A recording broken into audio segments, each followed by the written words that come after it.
Who qualifies for this payment? Well, there are veterans, pensioners, those on carers payments. Around 5 million Australians who are on income support will get $750 from the federal government starting from this week. It will cost about $4 billion. It builds on the earlier $750 cash payment that went out just after March. And this is obviously reflecting the challenging times that many Australians find themselves in, and those who are on income support are doing it particularly tough. And how do they get it? It just happens. They obviously, their details are with the appropriate government agency, and the money will be paid out as it was with the first payment. OK. I know you made plans for these two payments, but given how fluid things are at the moment, Treasurer, and especially what's going on in your state of Victoria at the moment, are there any plans for a third payment? Well, right now our focus is on announcing the future of the JobKeeper, the JobSeeker programs, and giving a fiscal and economic update on the 23rd of July. And as you know, that's been foreshadowed for some time. We recognise that the economy is starting to open up in some states, whereas in Victoria it's obviously going through a particularly difficult time, and our announcements on the 23rd will reflect that reality. So may pensioners receive a third $750 payment? Is that possible? Well, right now we're focused on the second payment. We've only made provision for two payments in the $260 billion worth of announcements to date. And we're very conscious, though, that this $750 payment will help go and meet the daily bills of Australians who are doing it tough, and that may meet their rent, that may meet their food and grocery bills, that may meet their travel expenses. OK, not ruling it out though. Well, we've only got plans for two payments, as we've announced. OK, well, you've got childcare that stops today. Treasurer, Labor says it's going to leave parents with a really tricky decision to either pay childcare or having to pull kids out of childcare. Is that an accurate description? No, it's not. It's just politicking as usual from the Labor Party, which is very unfortunate at this time when we actually need the country to be coming together. They seem to be looking for every opportunity for crass political opportunism. The reality is we've announced a transition plan. That involves the childcare subsidy coming back on. We provided $8.3 billion in childcare support to families.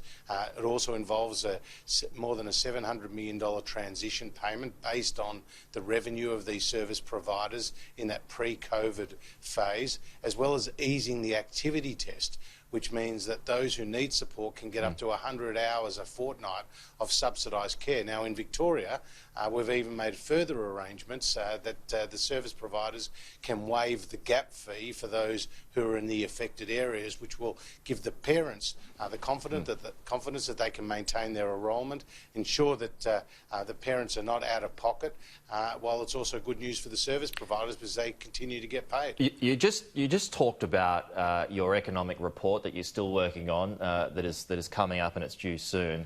I don't know if you can answer this, but I'm wondering how much firepower, financial firepower, does the government have left? I mean, surely you can't keep affording to pay all of these different sectors while states keep getting shut down. So you've got this kind of stop-start measure that's in place that the business community, I note today in the papers, is very critical of.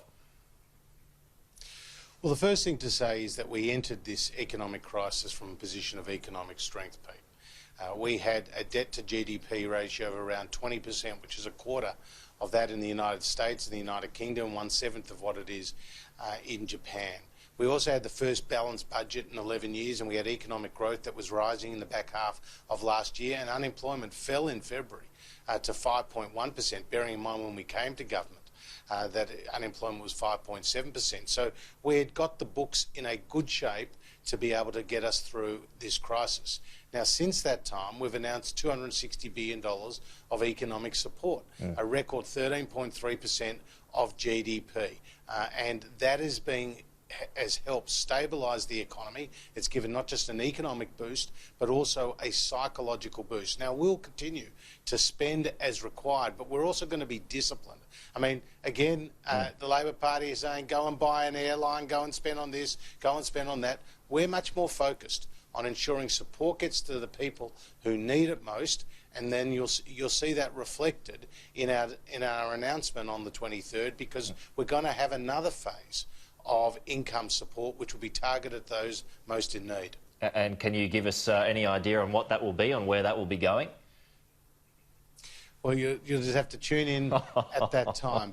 But I can tell you, Pete, that it will be consistent with the principles that have governed us well going into this crisis, namely spending that is scalable, targeted, proportionate to the challenge we face, as well as using existing systems. Well, I mean, the union said it's not going to support those tax cuts that you talked about last week. Is that a concern to you?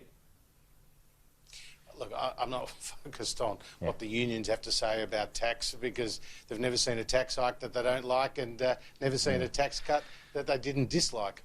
Can I just ask you, Helen Clark said on the weekend, and she's, of course, you know, steering this investigation into China and the origins of COVID-19. She reckons it'll be at least 2 years before there is a vaccine. Is that the kind of time frame that you're working towards?